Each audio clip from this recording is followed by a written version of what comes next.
Hi everyone, good evening and welcome to this investing class. I don't know what number we're on now, but we've had quite a few. And the point of today's class is Yahoo. But before we get into Yahoo, as usual, I prepared some material for us to review together. And let's go find it. Basically, wanted to review primary research. So we basically call what we do fundamental research. We look into the details of a company and try to determine whether or not we want to make an investment based on, in essence, what is forecasting. So primary research is something that's pretty old. Phil Fisher's book, Common Stocks and Uncommon Profits, was sort of my first introduction to primary research. And then in the hedge fund industry, I saw a lot of primary research. And basically what primary research is, I guess one way to think of it is differentiated from secondary research. And I should probably put this, I'll put this in here, I guess, somewhere. So a good example, what makes something primary research? Well, secondary research is other people's research. And who would that be? Well, investment banks, other investors, news articles, things like that. That's secondary, I guess, research. So a buy rating from JP Morgan on a stock would be secondary research. And it's not just the buy rating itself, but it's the, it's the so-called channel check is one of the phrases people like to use, channel check.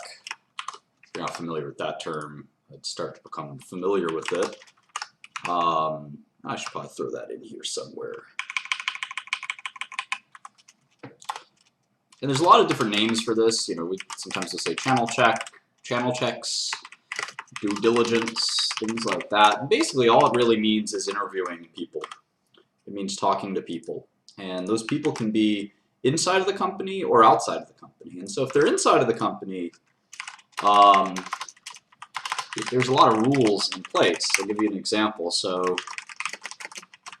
we'll start with the senior management. In essence, if you talk to the CEO, the CFO, the investor relations person, you have insider information rules that are pretty important. So anything you say or anything they say to you has to fall under sort of these rules. And yeah, absolutely, sell-side research shouldn't be trusted for a number of reasons, the least of which is there's a conflict of interest, but there's other reasons. So say you wanted to scrutinize the growth possibilities of some company and you wanted to ask the CEO questions. Well, generally speaking, I like to stay far, far away from what would be considered insider information, not because I don't want to know it, but because it's actually not important. Back in the day, you'd ask, as many ways as possible. You'd want to ask, how is, really current business going? And the reason that this was such an important question is share prices react to current business trends, and principally, what are the quarterly expectations for the business? And if the quarterly expectations are vastly above, the quarterly results are coming in vastly above or vastly below the quarterly expectations, then that's something that's going to impact the share price. And there were funds that did this to an exquisitely good extent. One example is Galleon. And their CEO is currently in prison. And one of the reasons that this happened is if the CEOs and CFOs and all these people give you insider information, and insider information is basically insider information is information which is material. Let's go through this because it's important. Oops. Material in that anyone off the street would agree it is important. So it's just kind of a basic test. It is non-public. No one knows. It's not broadly known. And then finally, there's a breach of breach of duty to not disclose. So you were sworn to secrecy or should have been basically that means anytime you have this kind of information, you can't trade on it. And it turns out that you actually do end up getting this kind of information a lot in investing. And what you have to do is called restrict. Restrict yourself. You have to not succumb to the temptation of insider trading. And as long as you do that, it's actually legal to have insider information, but it's illegal to trade on it. And so we're going to start with people inside of the company, the CEO, the CFO, investor relations. How do you talk to these people? Well, if you're a big shareholder, they kind of have to talk to you. There's no rule that specifically says they have to talk to you, but there's kind of a implicit expectation.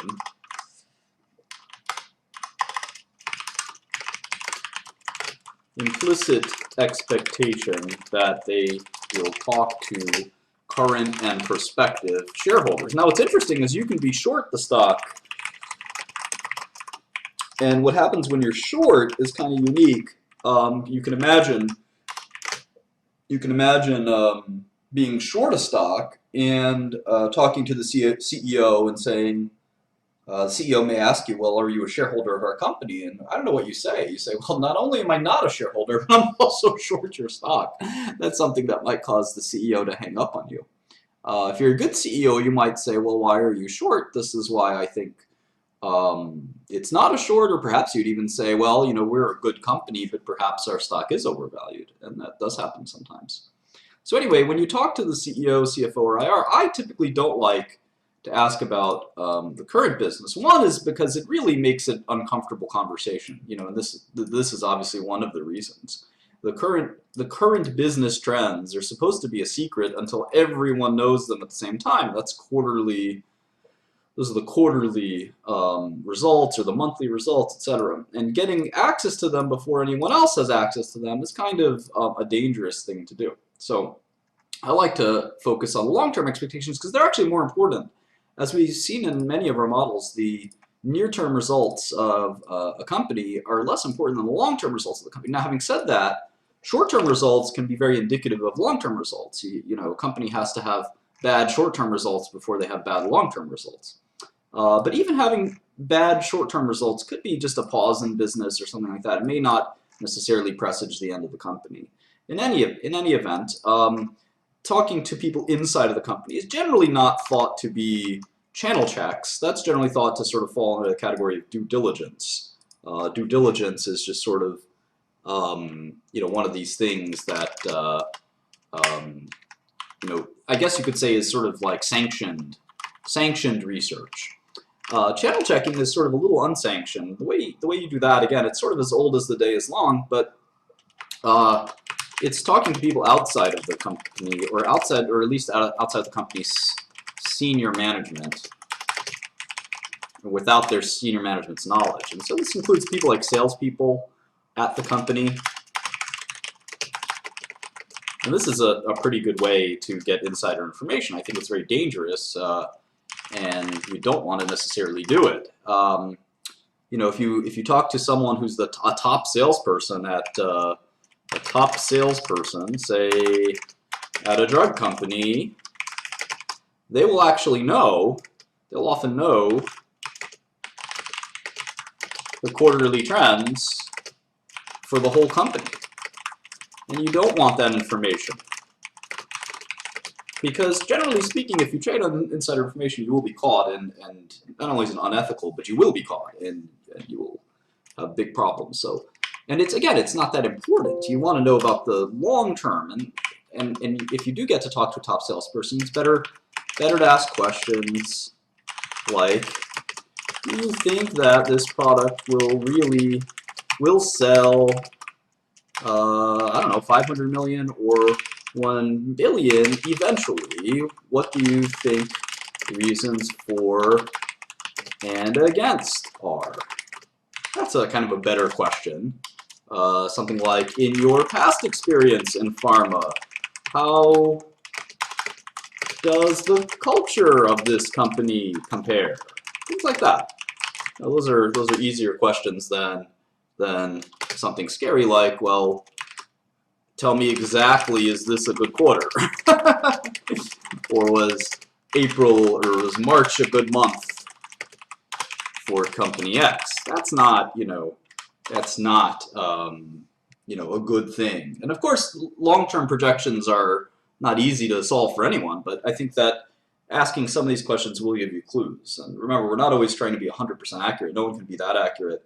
We're trying to get 55% of our investments right, or 60% of our investments right, not 100%, so keep that in mind. All right, and it's funny because when you interview these people, there are a lot of techniques you can use, and there's the kind of what to say is something that some people are very good at and some people are very bad at. And I even heard of hedge funds using CIA or KGB interrogation methods to talk to their executives, and there's a lot of funny kind of business that happens with that, including if you talk to the same executive for 10 years and one time they say I'm really nervous about our business. Well, what does that tell you? Do you have insider information or not? That's a tricky situation. So I try to avoid situations like that.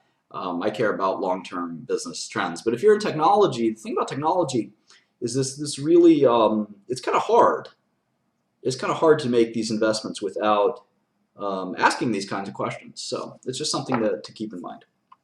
So people inside of the company, how do you get in touch with these people? Well, the top salesperson for Twitter, and Twitter does have salespeople, and Yahoo has salespeople, they may not necessarily just want to chat with you, right? They may not necessarily want to chat with you. And sort of that's where we're having a network. Building your network is important. There's a huge advantage to sort of having a network of people that will talk to you. And if you want to be a tech investor, you have to have a network in tech investing. And if you want to be a healthcare investor, you have to have a network in healthcare investing. And this is one of the reasons why. And it's probably one of the reasons why it's easier to focus on one industry than another, because all your connections and contacts are all sort of people within a few degrees of separation. And that makes sense. One of the big sort of dilemmas is to pay or not to pay. And, should you pay your contacts for information? And this sort of is a tricky one. There are companies that Wall Street employs. The biggest one is called this Gerson Lerman Group. And they're a fantastic company. I've been a client of theirs for many, many years. And Gerson Lerman Group will, for payments, will introduce you to people in the industry. So say, for example, it does sound shady, doesn't it?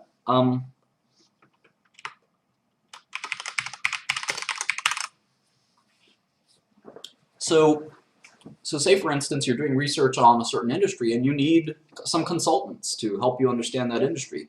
This is what these services will do. And they'll pay, I don't know, $1,000 per hour to whomever, to a consultant, to teach you about the industry. And this eventually will morph into things like actually asking for information. And you hope that it's not material non-public information. But some people actually abuse these matchmaker services and get material non-public information, and that's illegal. And a lot of people were arrested for doing that. So in any event, that's something that's pretty important to think about. The other way is to use things like LinkedIn or your personal network, and sometimes we jokingly refer to that as smile and dial. So using your charm to try to get information and important insights, and that's pretty typical. And again, chapter 2 of Phil Fisher's book goes through a lot of how to do this. And remember, this book was written in the 50s. Chapter 2 of Phil Fisher's Common Stocks and Uncommon Profits.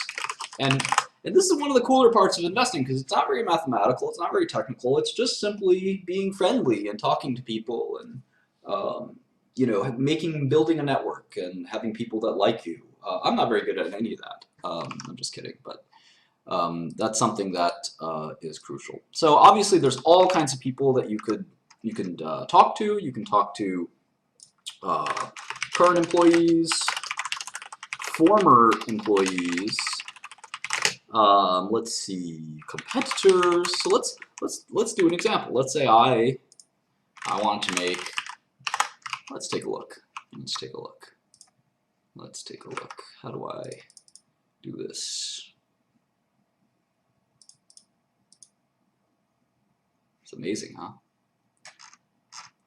So let's say I wanted to make an investment in, or I was thinking about making an investment in alarm.com. So I'd actually do this, alarm.com, LinkedIn. And I would actually go through this LinkedIn. And I would search. It's only 500 employees, right? So I would actually search. How do I do this? I'm not logged into my LinkedIn, but here we go. Rats. What you can do is you can go on LinkedIn and you can actually look up people that either work at alarm.com or used to work at alarm.com.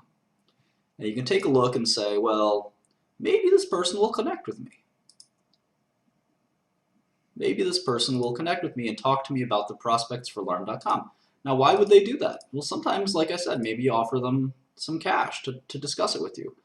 Maybe there are people that, if they're former employees, maybe they're pretty hard up for cash. You just got to consider, the fact that they may, they may have a conflict of interest, or they may tell you something. If they were just fired, they might be upset.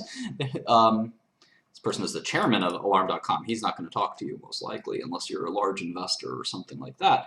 But the point is that that's sort of one of the ways to surf for people to talk to is LinkedIn's made it a really good tool to look for employees to talk to and former employees. And building your network is not easy. So anyway, I thought that would be a good 10, 20 minutes on primary research and one of the ways to do that. Surveys are the last thing I'd mention. Actually, Gerson Lehrman Group does do surveys. They do them very cost effectively. So you can survey hundreds of people, and you could survey just about anyone. You could survey prospective alarm buyers for alarm.com and say, how likely, you build the survey, how likely are you to use alarm.com, and then you give them a list, A, B, C, I don't know, competitor 1, competitor 2, and for, I don't know, $5,000, you can run this survey every quarter. If you really were going crazy, you can run it every month. And you could just say, that for $5,000, this is $20,000 a year, and you get this great survey, and say you wanted, I don't know, a sample size of 5 or 200 respondents. The more respondents you want, the more expensive it's going to be. And you can use SurveyMonkey or some other things. So anyway, you have to, you can do as complex of a survey or as simple as a survey as you want, but I used a lot of surveys as an investor. And they're really cost effective, for a relatively low amount of money. If you're going to make a $5 million investment, you can afford the $20,000 it costs to do the survey. Same thing with the $1,000 per hour to 10 current or former employees or competitors or industry experts or vendors, customers, buyers, supply chain, the whole kit and caboodle. That's how I would do. So in any event, I'm just going to save that, and we'll move on to Yahoo. I'll throw that all in the PowerPoint at some point and upload it. All right, so let's go to Yahoo. So I did my Yahoo model. I more or less got it done, but before we open it up, it's a $36 stock. I know that they're selling. They seem to want to sell the company, and Verizon is rumored to be in the hunt to buy it. So the stock's $36 right now. It hasn't changed very much. And what's really interesting about Yahoo is actually calculating how much cash or investment properties they have, which is a lot trickier than I thought it would be. So let me explain that in a second.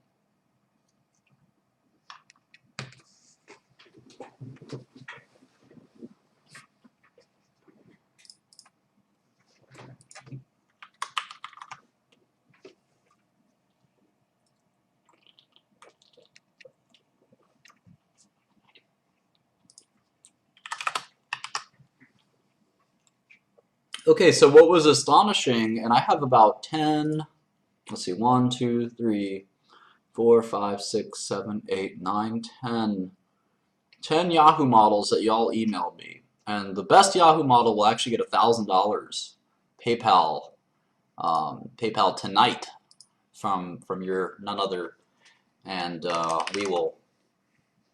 we'll see who did the best model. So maybe next time we do a model, maybe one of y'all will do even better.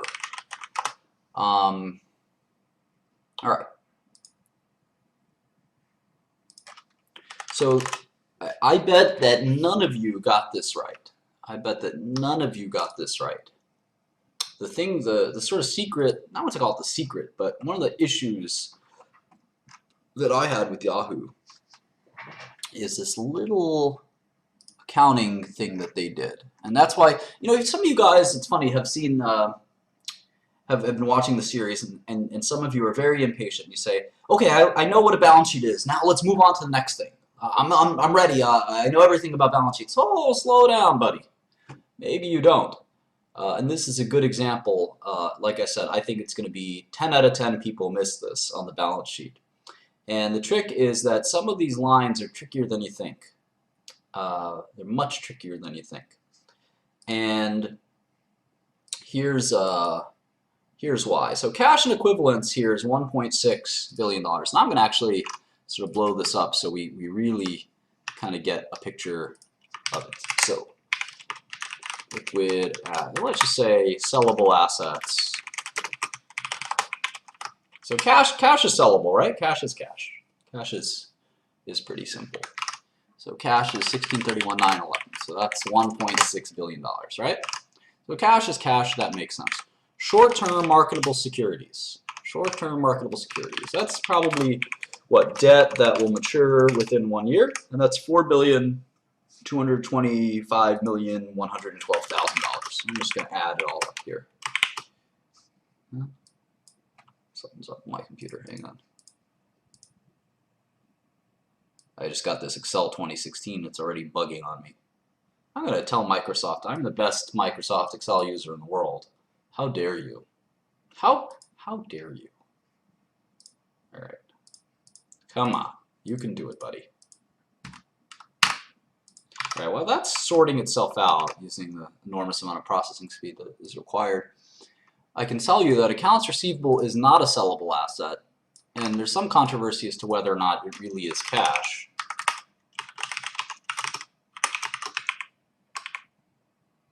Yeah, it's happened again. This is so frustrating.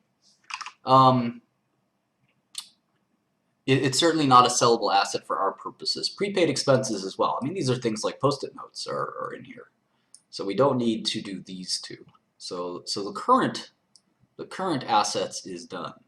So it's about, $5 to $6 billion. This is really ridiculous.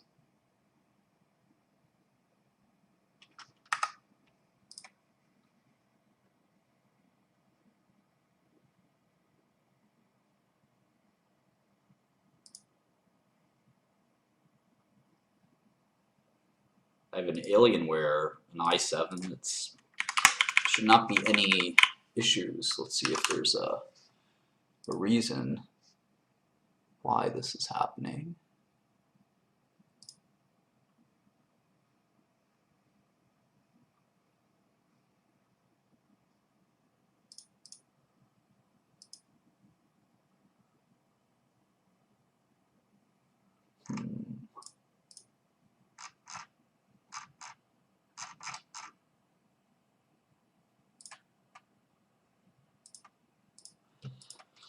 All right. So let's see. Long-term marketable securities, 975,961. So this is probably, I don't know. This is probably bonds as well. Long-term marketable securities.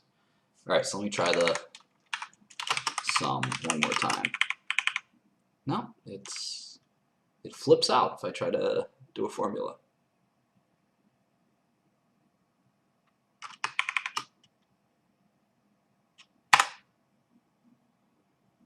So strange, huh?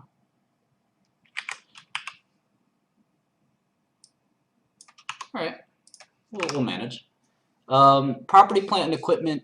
You know, a lot of people like to think about this as sellable, but the thing is, old computers and I mean, property is one thing. If you have office buildings, so it's possible that some part of that 1.5 billion is sellable, like an office building or something like that. But chances are a good part of it is not. So the land is often sellable. The goodwill and intangibles is obviously literally not sellable, right? Other long-term assets and investments, 342 million. So that's not that much. We could lump it in. It's going to be a rounding error, right? 342 million. Okay, now here's the big kahuna. Alibaba. And they're telling you investment in Alibaba is worth 31,172,361. Did any of you actually do the calculation yourself? I doubt it. I doubt it. Because you're bums. See, look at this. This is the strangest thing with this Excel. I hope Bill Gates is watching. And Steve Ballmer. You should be ashamed of yourself. This is not good software. I have top of the line computer. Take me 5 minutes to cut and paste something. Fascinating.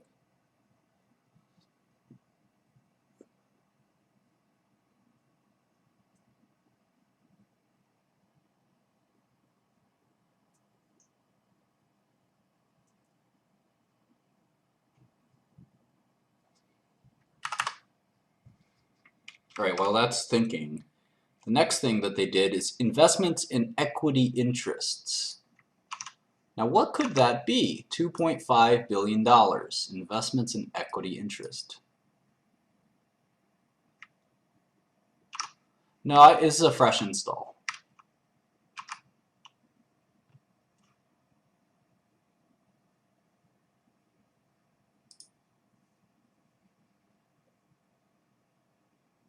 It might be because I have like 15 of these files open.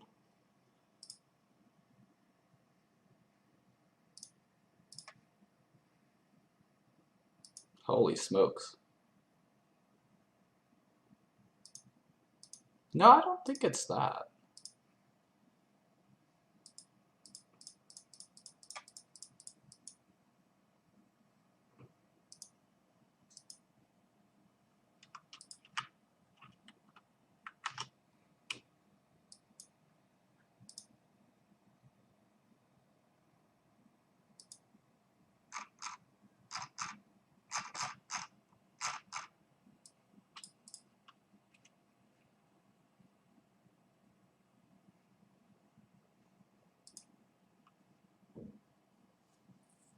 My Excel is haunted. It's possible. It's only when I'm doing a formula. I think it's because I have all these files open. I've never had this many files open. Just be a pause in a second.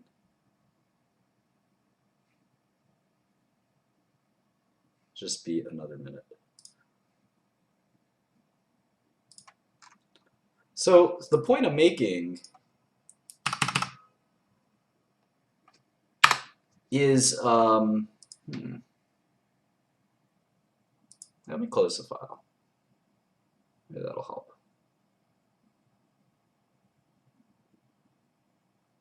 Definitely weird. Am I running the 32-bit version? You think? I don't think so.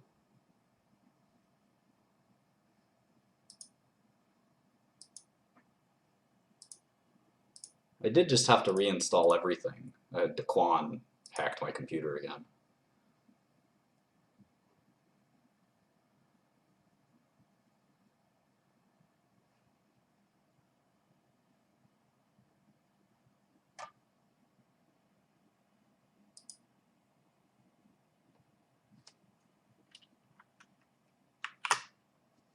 I can't do anything right now, so I would love to try something, but there we go.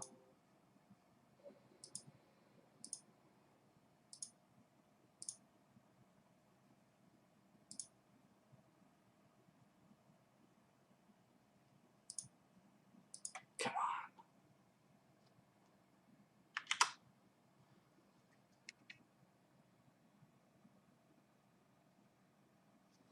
Daquan is a crazy hacker who loves to rampage in my computer systems. All right, so the point I'm making here is that you can't take this balance sheet for granted. You have to challenge some of these assumptions. You don't want to challenge everything that a company does. Like, for instance, the amount of cash that they have is probably correct. They probably do have 1.6 billion in cash. But once you get to some of these more interpretable line items, you have to be a little bit more cautious. So this, for example, this is $31 billion. If you're going to just take it for granted, you might make some mistakes. Oh, here we go. Thank God. All right, let me get back to this lesson. I'm going to open these and just minimize them. These are the models that I'll be criticizing later, tearing apart and picking the best one to win my money. It's not a big prize, $1,000, but you know, someone deserves cash for doing this. And it'll make it so that people will submit the model for the next round. Maybe it'll get more people to watch. I don't know.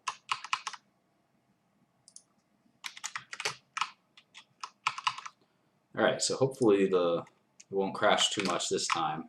And maybe I'll do that disabling or whatever they all suggested. Let's see. Options, advanced. How do I do this?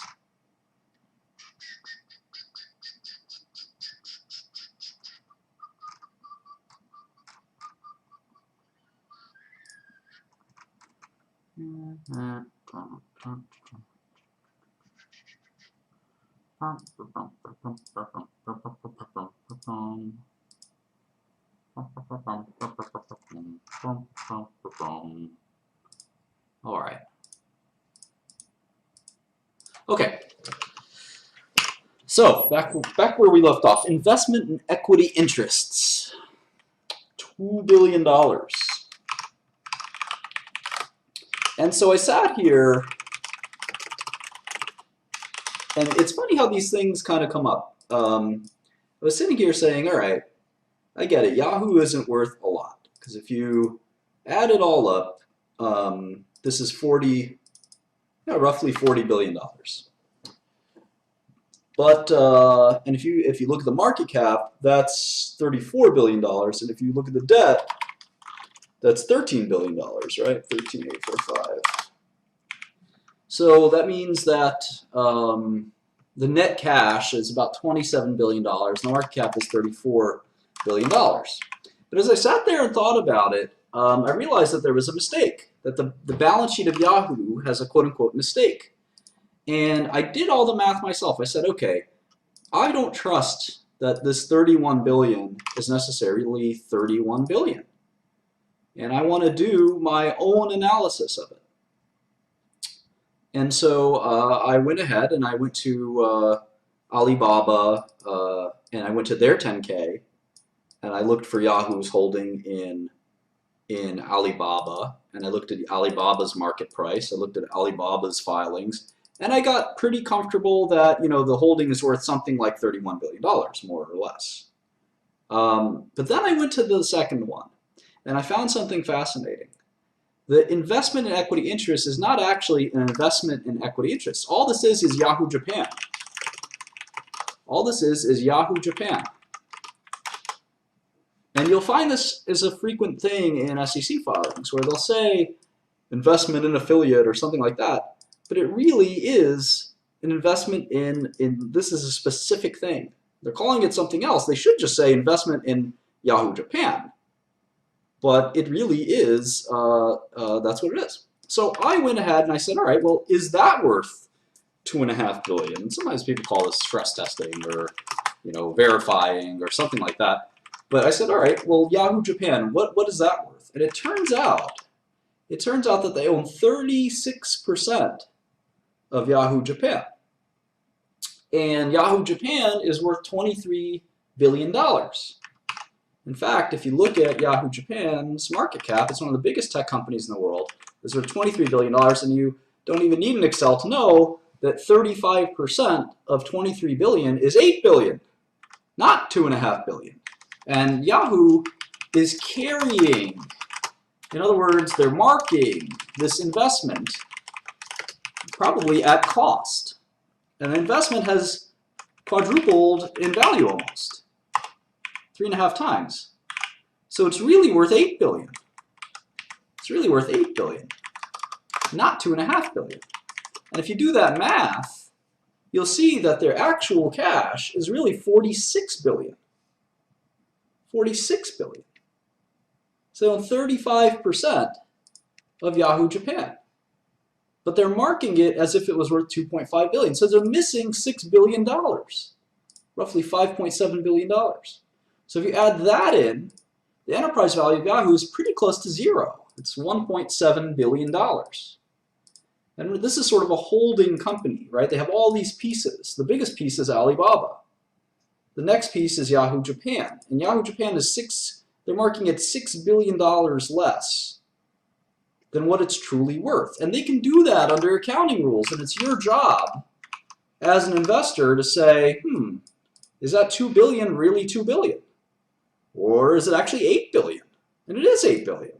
Now, if you wanted to buy Yahoo, it's kind of a pain in the neck because you'd have to buy this passive stake of Alibaba, you have to buy this passive stake of Yahoo Japan, and nobody, not even Warren Buffett wants to buy $40 billion.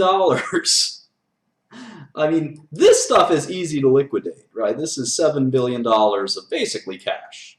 You get rid of that. That's $7 billion. You buy $7 billion and sell it for $7 billion. That makes sense. I didn't find it in any footnotes. I just said, okay, this I get my head around. This is cash, marketable securities. Marketable securities have to be mark to market, right? So this is mark to market. This is just cash derp. This is mark to market. This is whatever, $300 million, lols, whatever. That's not a lot. Alibaba, I can check veracity of Alibaba myself. That's easy. And then now for the Yahoo Japan, or this so-called investment in equity interests, 2.5 billion, I could say, okay, what the heck is that? Why do they have $2.5 billion of equity interest? What is it? And it is, of course, it is Yahoo Japan. And then I look up how much do they own Yahoo Japan, and I'm shocked. I'm shocked to see they actually own $8 billion. $8 billion. The mark-to-market accounting is very traditional accounting. It's just simply the marketplace price for certain bonds and things like that. So that's very common and simple. So in any event, the point is,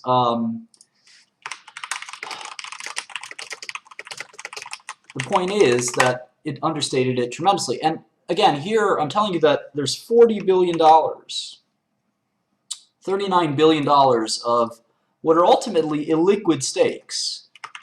Liquid stakes. You might say, Martin, Alibaba, that's not an illiquid stock. The stock trades so much. Well, let's actually take a look. Let's take a look. Can you sell $31 billion of Alibaba stock? Oh, let's go to Yahoo Finance and find out. How long would that take? Well, let's see. It trades 8 million shares a day. On average, it's about 13 million shares. All right. So $77 a share. It's been going, I think it's been going down, has it? Let's see. No, it's doing fine. 13 million shares a day. That's $1 billion a day. Okay, you could actually get rid of the Alibaba stake in probably around 60 days, 90 days. But I don't know who would want to buy $31 billion of Alibaba stock. Why would you want to do that? And you buy it through Yahoo as opposed to buying it in the open market. It doesn't make a lot of sense. Why would you sign up for that illiquidity? Even if you could buy it for maybe 10% less or 5% less than the market price, all this really is a very large block trade. And most people don't invest buy companies for trading purposes. This is like a stock trade. No one would want to do that. So the problem is that this Alibaba stock is ultimately just something that is almost cumbersome for Yahoo. It's almost cumbersome. And the Yahoo Japan stake is even more illiquid because Alibaba is only 15% of the company.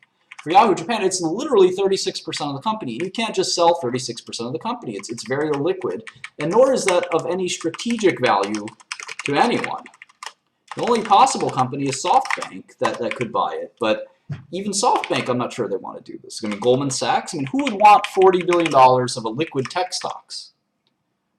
Even Alibaba, one of the biggest tech stocks in the world, is kind of an illiquid stake. It's not of much value. So basically, the way I look at it is Yahoo has $46 billion of kind of crap, in essence. A bunch of, they're very valuable. It's worth $46 billion, but they're not valuable to anyone else because you can't do anything with a piece of stock's a piece of paper. You just sit there and watch it appreciate in value or depreciate in value, but it's not actually a strategic asset, so to speak. And so I guess SoftBank said they don't want it. There you go. Because, I mean, for obvious reasons. But so what we're left with here is a $2 billion or $1.7 billion stub of Yahoo. So that means Tumblr is worth $1.7 billion. Yahoo Finance, Yahoo Mail, Yahoo Sports, Polyvore, this thing that they just bought. If you actually look at the prices they paid for these, so let's see. Tumblr acquisition. They paid $1.1 billion for Tumblr. I don't know if that was all cash or not. So assuming that that was a fair value to pay, which it probably was not, the rest of Yahoo is worth not even $600 million. Yahoo Finance, which is one of the most popular websites in the world, some of the Yahoo News, things like that. So, how did we go through the rest of Yahoo? Well, what was remarkable to see is that Yahoo is actually this very unprofitable company. And if you look at the cash flow from operations, you can see that last 12 months, Yahoo lost $3 billion. $3 billion. That's just cash flow from operations. So the question is there a turnaround that can take place that will inevitably result in Yahoo being a valuable property? Is there some fat here to cut that will be valuable? And my impression is that even though you see Verizon is buying these other properties like AOL and things like that, it seems like it's very difficult for Yahoo to generate cash flow. For instance, they're saying that there's 700 to 800 million in EBITDA expected for 2016. Now their capex looks like it averages 400, 500 million dollars. So maybe on a cash flow basis that they'll create 100 or $2 million or $200 million in cash flow. I'm pretty skeptical of that. I'm not so sure they would. And so, but let's take their word for it. Let's say they'll make $200 million in cash flow. Now this is probably declining cash flow, although they insist it might not be declining. But if I give it a 10 times multiple, remember Tumblr is included in that. Tumblr is included in that. If I give it a 10 times multiple, I get $2 billion for the residual Yahoo properties. But even if I gave it 400 million in cash flow and a 15 times multiple, that's a $6 billion valuation. That's really sort of an outrageous. This is sort of reasonable, but still sanguine. And so if I add the Yahoo business itself,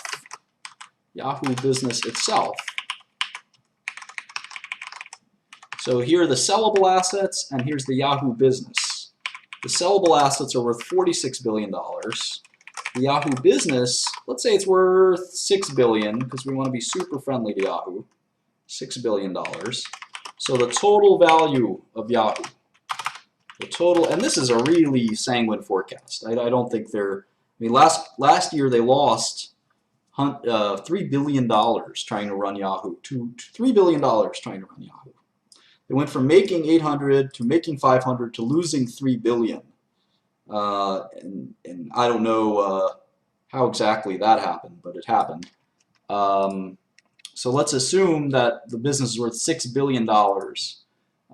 They're telling us that they're going to make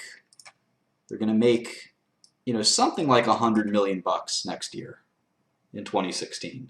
I don't know that I believe that. My forecasts suggest that they'd be lucky to do that. So the total value of Yahoo, if you include all the the assets and their actual business, is $52 billion. The debt is 13,845,123. So the total net value, if you subtract the total value in the debt, is $38 billion. And that's assuming that Yahoo's base business is worth $6 billion, and we can agree that it probably isn't. So if we do that, we get if we subtract it or divide it by the 947 million shares outstanding, we get a $40 stock, a $41 stock. That is the best case scenario, right? That is the best case scenario. But if we put in the $2 billion, which is a little more reasonable for the Yahoo properties. I mean, you get Tumblr, which is probably worth, you know, maybe not 1.1 billion, but it's probably worth 500 million or something like that. Now, they mentioned that Tumblr did not do 100 million in revenue. It missed 100 million revenue. So that tells me that's probably close to 100 million revenue. And that Tumblr is probably worth like a big multiple on revenue. So in any event, 2 billion seems very reasonable. And in that case, you get $36 per share, which is right around the current stock price. It basically is 2% higher than the current stock price. If I put in 6 billion, that's 14% higher than the current stock price. No one makes investments to make 14%. That's not a good enough investment. And furthermore, even if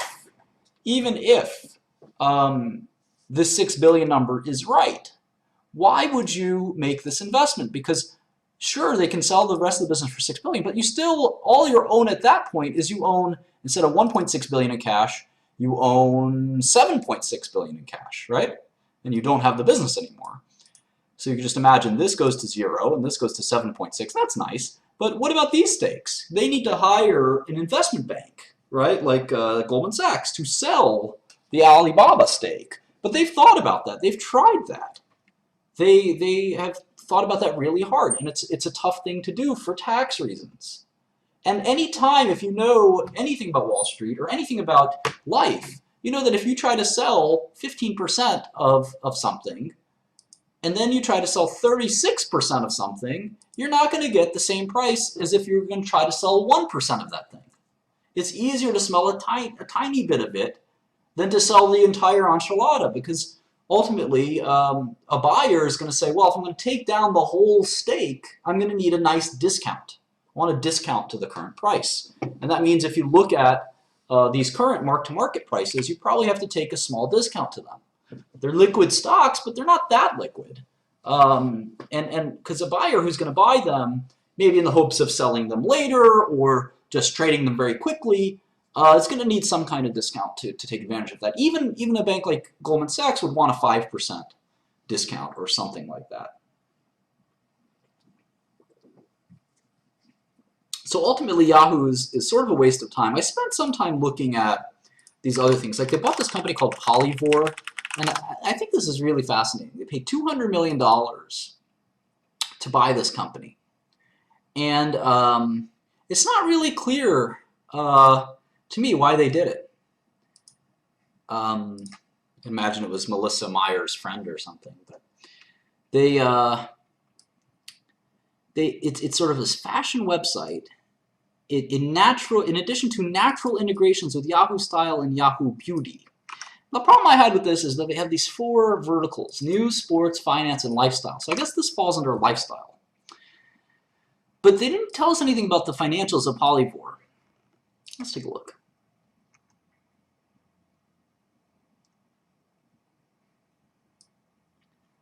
Let's take a look. So is it an e-tailer? If it's an e-tailer, then that confuses me because I don't know if this is an attempt to get into being an e-tailer, or this is a what exactly are we trying to do as Yahoo? And they spent $200 million in this business and 1.1 billion on Tumblr. I guess it's like a link. It's like an aggregator for other it looks like other websites, other fashion websites, which is great. But you know, it sort of confused me. Polyvore. Then they have this Zobni and they have Flickr. So anyway, the properties are interesting, but the moves are a little bizarre. They closed a couple of non-strategic. So Yahoo Games, they got out of. Yahoo Screen was their attempt to look a little like Netflix, and they decided to get. They sort of decided to get a little smaller, which makes a lot of sense. It's focusing on one thing is a reasonable way to create value, or a few things when you're focusing on a lot of different things. Which Yahoo was sort of sprawling and difficult to manage. So you could see someone like Verizon buy the whole company for $1 billion or $2 billion, and then shut down most of it and just keep Tumblr and just keep Yahoo Finance. And that could make a lot of sense. There's this website that I used to go to where it's a website ranking. It's like, there it is, Alexa.com.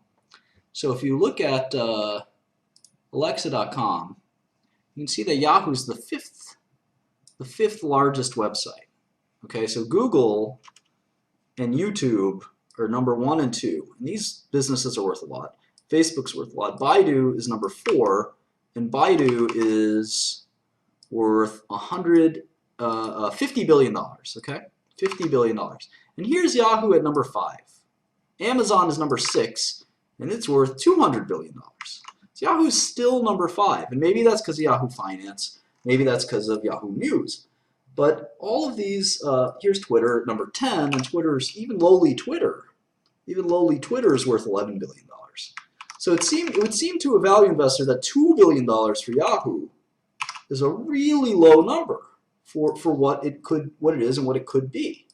Right? I mean, it really seems like it's possible that you could turn Yahoo around. You see, Yahoo Japan is number 16. LinkedIn is up there. Yandex is a well-known search engine for Russia. eBay. These are all valuable businesses, and Yahoo's number 5. Number 5.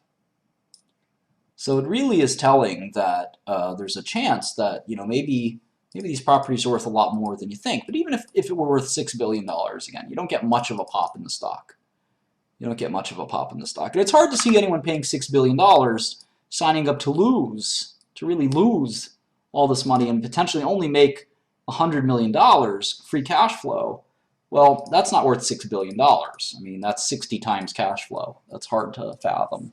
So in any event, I basically think that the Yahoo isn't worth kind of exploring or worth looking at. In fact, if the stock went up a lot, I'd probably short it, just because I think an illiquid stake in Alibaba and Yahoo Japan is going to have to be marked at a discount, say 10% discount. And if you do that,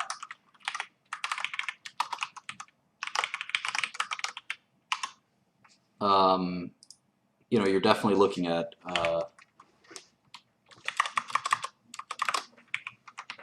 remember, if they're losing money and they're mismanaging their business, it's hard to see a ton of upside. Let's see. Yes, if it went up quite a bit in hopes of a successful sale, you could see the stock be really truly worth $32. In which case, if the stock was at 40 or something like that, that's good downside. And it's not going anywhere on the upside. So I would short Yahoo if it went up to $40 or something like that. So anyway, let's take a look at some of the models. Let's make fun of them, because they're probably terrible. All right, this guy, Rolfie, sends me this piece of garbage. Wow. Holy moly. I don't even know where to start. Search and display. Okay. Competitors, Google, Facebook, Twitter, AOL, Microsoft. You don't say. He makes his growth column, but he doesn't put anything in there. Really, really helpful. I love that. Man, if you were working for me, I would be upset. The patents, I don't know if the tech patents are generally, it's hard to see them being worth a lot, but if Alibaba goes up 30%, the value will go up 30%. If Alibaba drops 30%, the value of Yahoo will drop 30%. Okay. So I like models that I can read. So if you tried to print this out, I don't know what would happen. I would need like the world's largest page to read it. So good luck with that.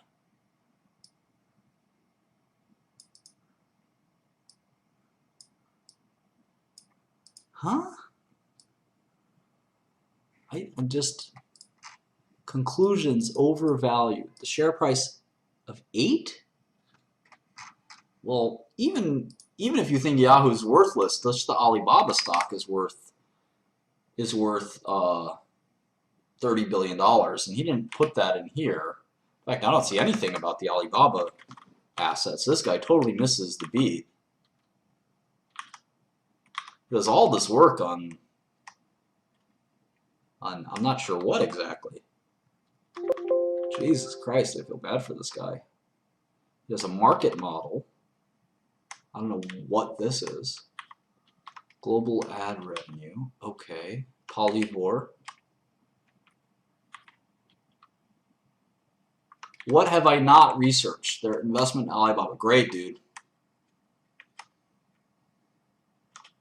It's not, there's nothing to research. If you own 15% of a company that's public, then you can just multiply their market cap by 15%, and that's what that's worth. There's nothing much to model. All right, Ralphie, I'm definitely not good try, A for effort for sure. But the point of Yahoo is that on their balance sheet there's this little $31 billion thing that you probably should have paid attention to. All right, this guy, Neil Sanford, does a little bit better of a job. I don't know what font this is. Arial now or narrow? Just use Arial. That's better. That's already bad mark there. Important info. What? I don't know. Jesus Christ. Okay. Yeah, and can't you just like maybe do that? All right. So he also misses the beat. He thinks that Yahoo Japan is worth $2.5 billion. He takes Yahoo's word for it. But if you just did a little research, you'd see that it's not worth $2.5 billion. It's actually worth $8 billion. So the enterprise value is overstated. And this is neat. You know, this is neat. The number of unique U.S. visitors to Yahoo. Now, this makes it look really bad. But the reality is you still have 150 million unique visitors to Yahoo. So it's gone down, sure, but it's still a ton of unique visitors. I mean, that's got to be valuable someday to somebody. And if you're Verizon, it sort of makes sense to look at. Okay, so here you have it compared to Facebook. Now, yeah, Facebook's super hot. Yahoo is the blue guy, which is dropping, but Yahoo's still more visited than Twitter. And look, Twitter's worth $10 billion. Maybe Twitter's overvalued, but Yahoo, you know, it's important to know if something is worth $2 billion or $8 billion, right? You think Yahoo is worth $8 billion or the enterprise value is $8 billion, and I think it's $1.7 billion. If you came to me and said, Martin, I want you to buy this real estate, and I said, oh, how much is it? And you said $8 million, and I looked up the price and it was actually $1.7 million. I would not be very happy. I would probably never want to talk to you again. Well, that's how I feel about you now. The Yahoo enterprise value is $1.7 billion, not $7.8 billion. So that's a huge mistake. I mean, I don't know how else to tell you, but these are two very different numbers. Let me just make sure you understand that. I don't know how much more I can blow it up, but if someone said, hey, do you want to buy this business? I don't know, man. So basically, if everything else in this model is worthless to look at, if you can't get that basic thing. And here, oh man, this is bad. Wow. This makes me not want to look at it.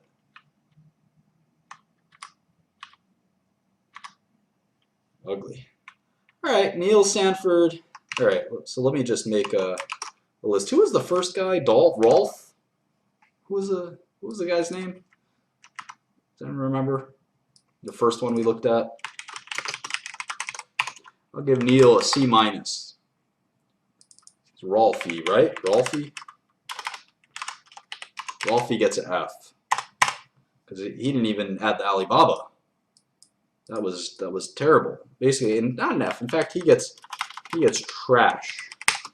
He is basically gets the trash rating. Sorry, Rolfie, but you're complete trash. Neil, all right, C minus. C minus. Forget, doesn't, okay. I'll write comments. 11 gallon Glad bag with drawstring and odor protection. Forgets that Yahoo Japan is actually worth $8 billion. Oh well, what's $6 billion between friends, right? All right, let's see.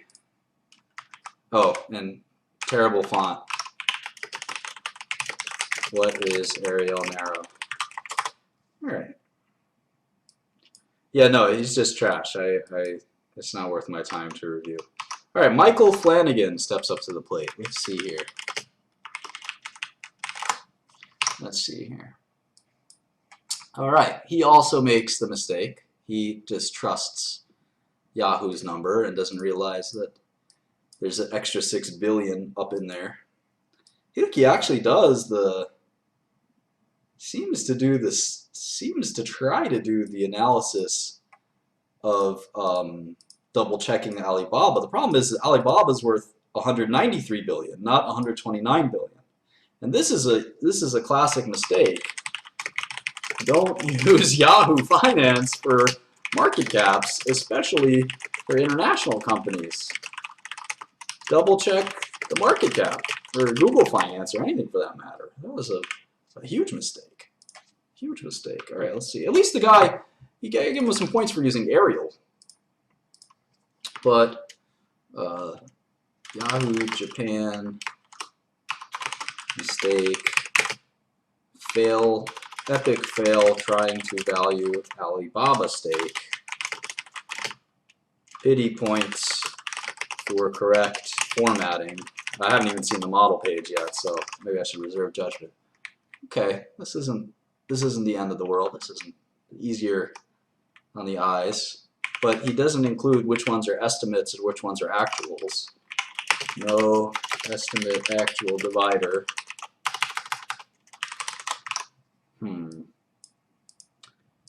Oh, look at that. Includes impairment. Come on, bro. I give you a D. This is very close to being an F, but it's not trash. Yeah, this is actually not terrible. Not terrible. I don't know where you get $1 billion in Yahoo net income. They're not ever going to make net income, let alone $1 billion. So lots of mistakes in here. I mean, this is just ridiculous. You know, if Yahoo is going to make $1 billion a year someday, then I'd be a monkey's uncle, and the company would be worth a lot more than what it's trading at. All right, Michael. Yeah, maybe I'll give you a C minus. It wasn't as bad as Neil Sanford's. It's kind of bad and worse in some ways and better in other ways. All right, Louis Di Maria. All right.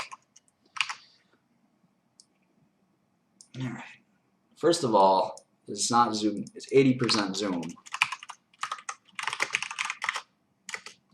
Second of all, he obviously misses the Alibaba and the Yahoo Japan. He makes this whole sum of parts valuation, but doesn't do anything. What is this? What is this? This is like a empty promise.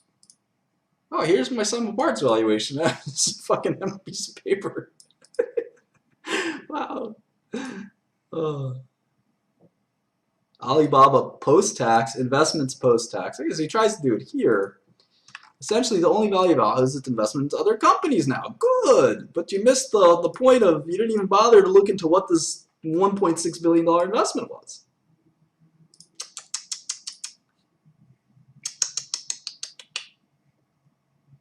Here's sort of a model, kind of. And apparently Yahoo's going to make $1 billion next year. Or in 2 years. Cool.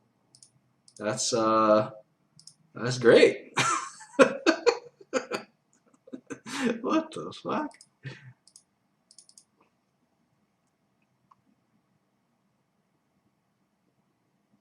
I just can't understand where some of these numbers are coming from. I mean, their own guidance for revenue, their guidance for 2016 revenue was 4.4 to 4.6. But you think it's going to be $5 billion. They're telling you they don't think it'll be more than $4.6 billion. I'm giving you a D. Just not good. Not good. All right, look at this guy. Akshay Hey. Wow. All right, so Akshay thinks that Yahoo doesn't care about Alibaba, the fact that they happen to own $30 billion of another company. But no, it's not a big deal. Let's forget it. Who cares? Doesn't matter. Doesn't even calculate the debt right. They have $13 billion of debt. Well, I guess they don't have $13 billion of debt if they don't have Alibaba, because that's tax. Most of it's tax liability. All right. Let's look at the model. The model's apparently Yahoo's doing great. Well, this is probably one of the better. This is one of the better models, at least in terms of what.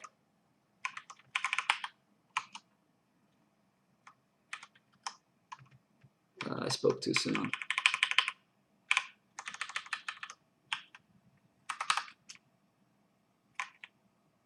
Oh boy. Well, look, at least it's not a well-constructed model, but at least it's a little more realistic in that it doesn't have Yahoo making gobs of money. It ignores CapEx and free cash flow, which is sort of problematic. I'm going to give him an F. Not quite trash. Not quite trash. But just an F. Oh, there's the Bob. Here's Alibaba right here. There's Alibaba. Okay. So I'm just going to give him a D-.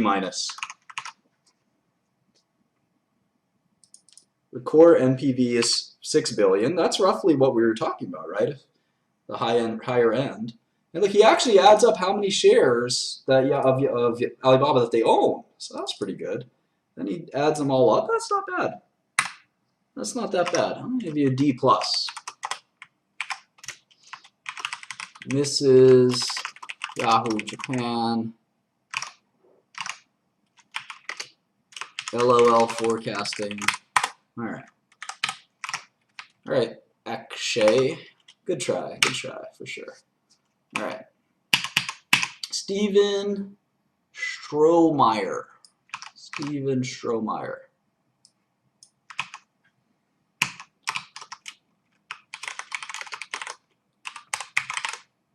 Let's take a look at this guy. All right. Including Alibaba stake, but still valuing Yahoo Japan at 2.5.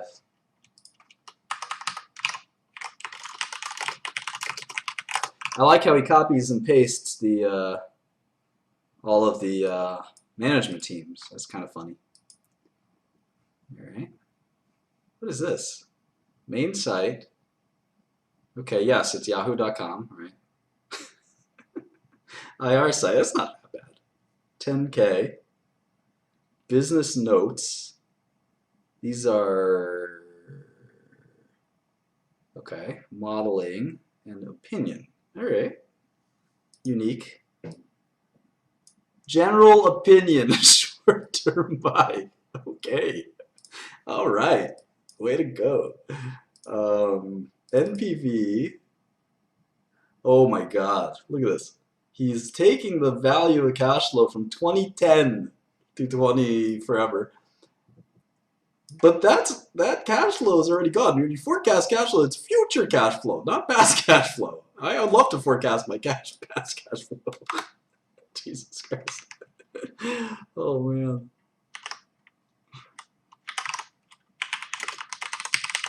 Forecasting past cash flow. That's a first.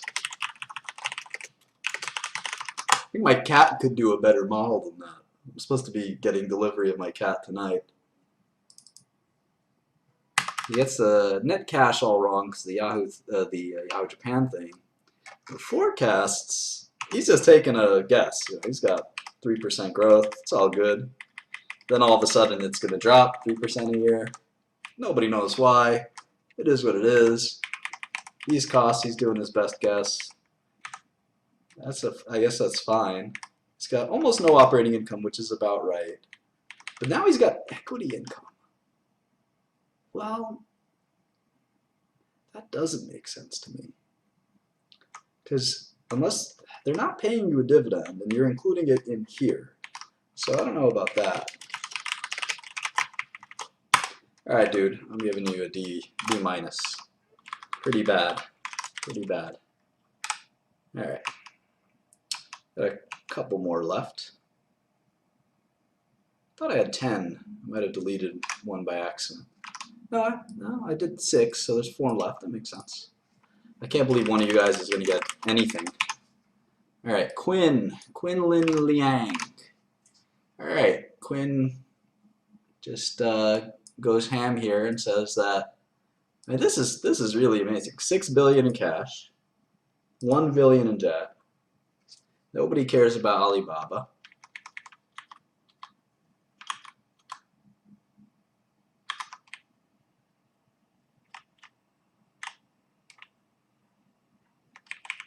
What the?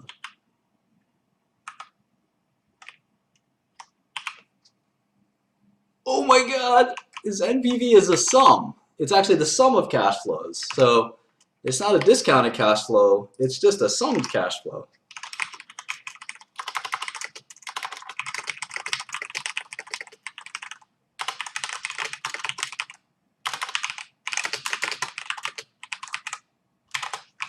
Holy moly. All right. Well, this is also trash. So this is like, I'd say a 13-gallon hefty bag with 3 holes in it carrying my old pizza. I'm carrying leftover pizza. Possible rat inside. That is your model. Complete trash. All right. Matthew Vint. Matthew Vint. Let's see here.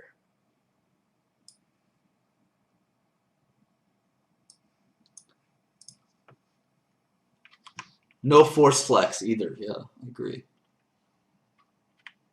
Ah! Oh, this guy almost gets it. He writes 35.5% interest in Yahoo Japan, but he doesn't do the math. Oh, he's so close. So close. You know what they say, you can lead a horse to water, right? Dude. Ah. Breaking my heart. Breaking my heart. So close. All right, let's check the model out. Yeah, look at that. It looks closest to my model, which is that they're going to lose money and that the business is in kind of a permanent decline. Where's gross margins? Gross margins, he thinks, going to stay pretty steady around 45%. All right. Total value. No, he gets it right. Look at that. Right there. 8.5 billion. Yahoo Japan. He got it. He got it. He found it.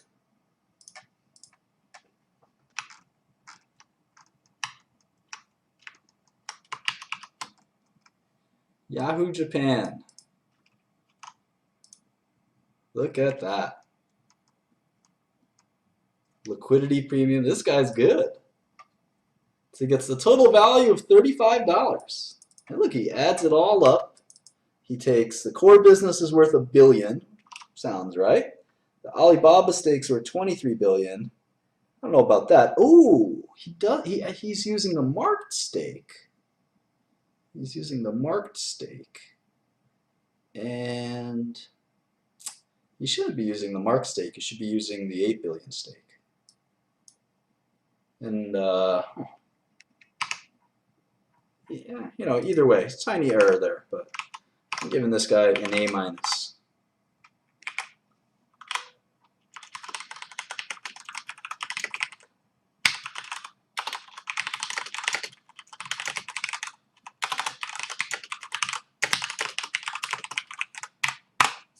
Are you in the room, Matthew Vint? That's pretty good. I will be giving you a stack of money like DJ Khaled.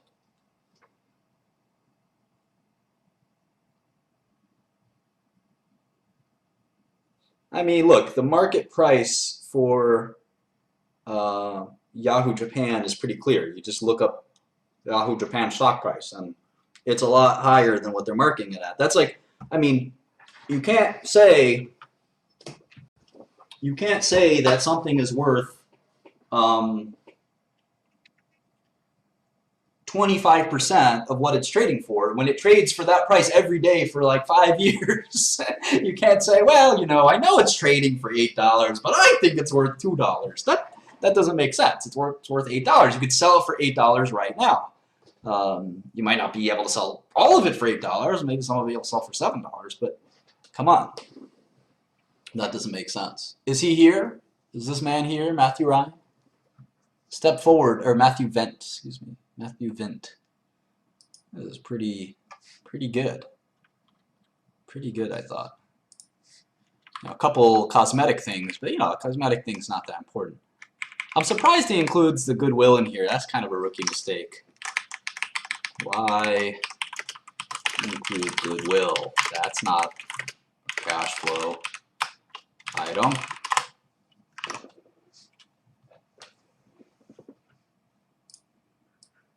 It'd be really cool if he was like some college kid or something, because this looks like a professional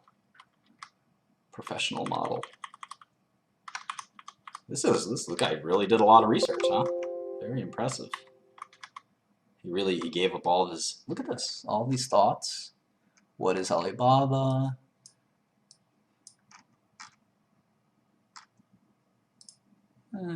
Doesn't talk about Yahoo Japan much. Pretty impressive. No, he doesn't have to be here to claim the money. He did the hard work. He deserves it. All right. David F. David F. Now, Matthew's the guy to beat. Young people will probably not visit Yahoo because it feels old. What the?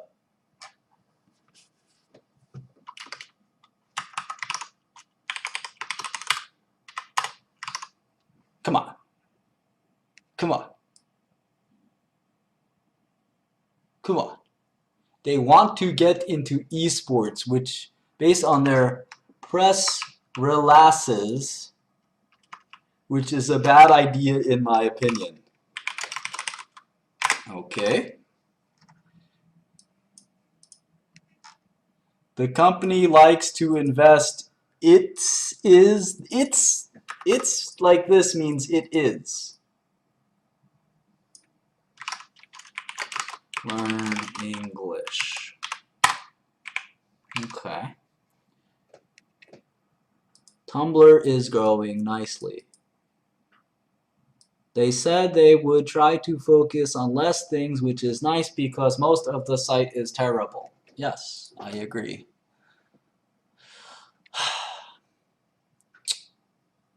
I don't even see him including Yahoo Japan in here. And then he certainly doesn't pay attention to the tax liability. So he's got a negative EV. He puts in Polyvore and Tumblr, which is nice.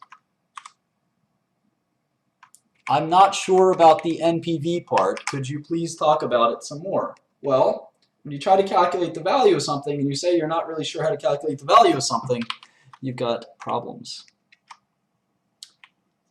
Don't know about this since it gets weird. What the heck?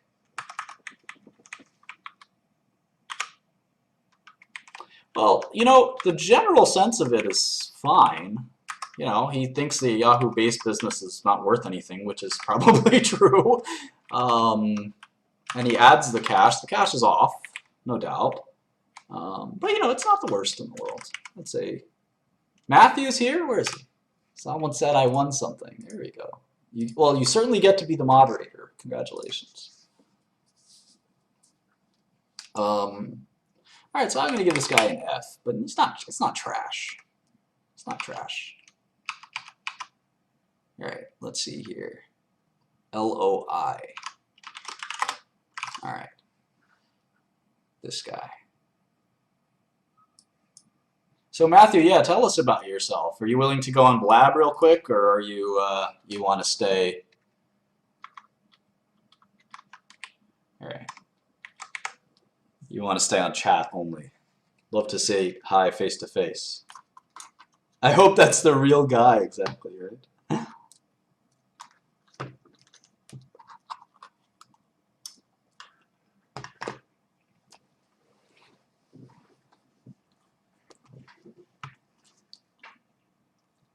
I'll make sure the account's not fake. Don't worry about that.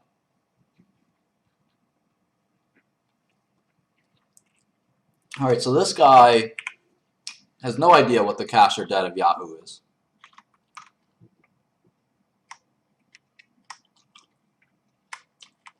I don't know. This is incredible.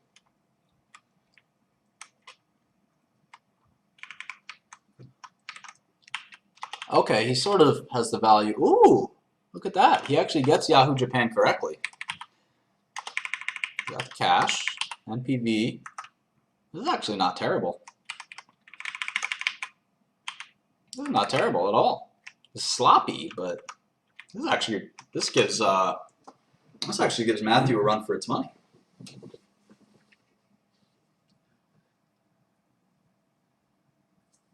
Why? You haven't won yet, Matthew. There's still 2 left.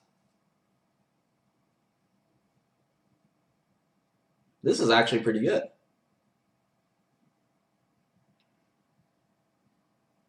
This is actually pretty good. Despite sloppiness, gets all of the core ideas correct. Yahoo Japan, market price worth more than booked price. Alibaba, low value of residual Yahoo business. That's pretty good. I'm gonna give you a B+, Loy. Who knows? Maybe there'll be a. I'll think about, you know. I'll think about a runner-up prize. I mean, there's a lot of mistakes in here, a lot of issues, but it's pretty good. Gotta say, not bad. Not bad. And is that it? Is that 10? Yeah, it felt like 10. Yeah, it's 10. All right, so the best one was Matthew. The second best one was Loy. Rolfie and Quinn were the trash ones. And just because you're trash today doesn't mean you'll be trash tomorrow. I mean, if I'd had to do this 10 years ago, 15 years ago, it would be trash rating. Guarantee it. And even 10 years ago, it'd probably be close to trash. So don't feel bad. Practice makes perfect. You gotta, yeah, Mike, C- for sure. You know, I think practice makes perfect. You know, there's definitely no, especially if this is one of the first, oops, I didn't mean to put you in timeout. I meant to put you as a moderator. Might be. $1,000 or whatever else you want of equivalent value. Yeah, I definitely wouldn't feel discouraged even if you were trash. Um, even if you were a glad bag of trash that was rotting, food. I wouldn't feel I wouldn't feel discouraged. It's important to understand that a stock is a part of a business that has some value, and all of the assets have to be accounted for correctly and carefully to determine the true value. Typically, it's going to be the future cash flow of the company. You got to forecast that correctly. But in the meantime, it's also it's also the other assets that the company has. So everyone should give themselves a round of applause for trying. Maybe I'll give a prize to everyone, a consolation prize or something for even submitting the model. But I thought that was, and this isn't about how good Matthew clearly has done this before, but it's not about the style. Remember, Loy's model was almost as good as Matthew's. I prefer a neat model, and the reason that I'm really stringent about a neat model is because when you go to the real world, your boss wants a neat model. Your boss doesn't want to go cross-eyed looking at your crappy financials. He wants a really neat model, and ideally it should look the same every time. No color, no big fonts, just really basic stripped down financials is what I like. And for this exercise, I am your boss. So I thought the concepts are what matters, right? So I thought there were a couple of good models in here, probably two really good models, and the rest, there were some oversights, definitely some oversights. Remember that the companies give guidance, so like Lewis's model had $5 billion in revenue for 2016. There were the company's telling you that it's going to be $4 billion. So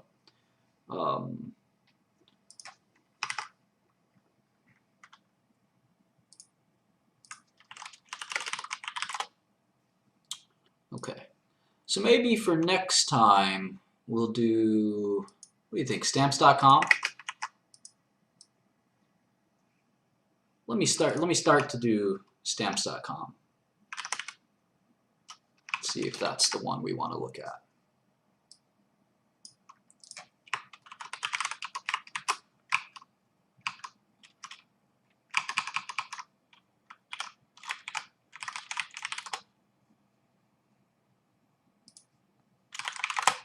Yeah, I need to email Matthew and stay in touch.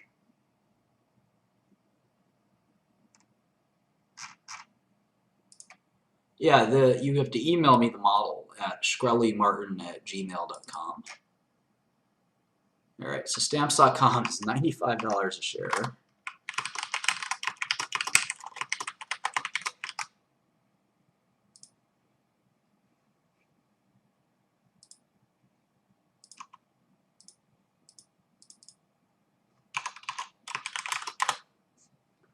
All right.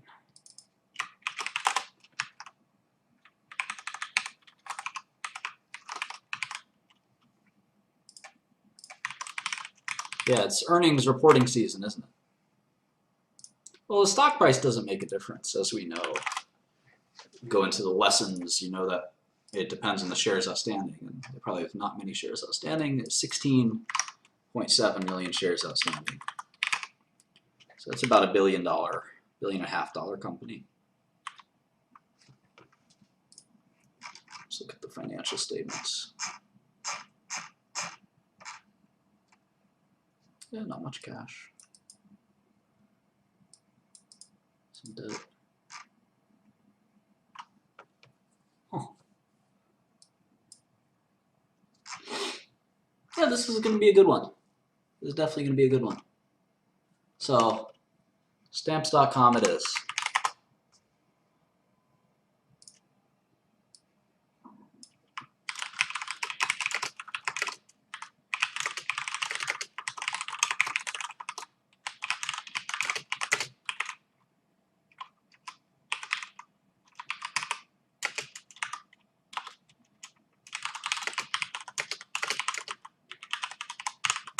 there it is. So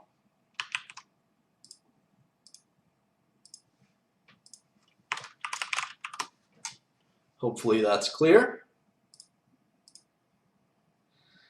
And we'll do that. Oops.